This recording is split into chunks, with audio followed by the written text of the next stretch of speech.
Hi guys, welcome back to my channel. Today I'm going to show you how you can find house numbers with Google Maps on your phone so you can never get lost again.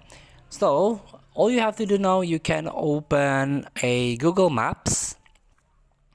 Here you can try to search the region or even the island that you want to find the house numbers of it.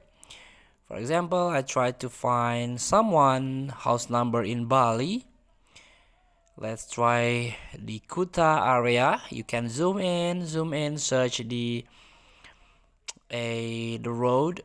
You can zoom in the road that you want to search the house. And here you can tap on this icon. You can try to tap on Street View.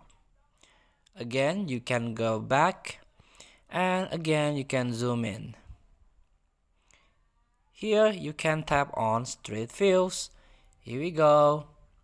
This is the house. You can try to search the house number using the Google Street Views.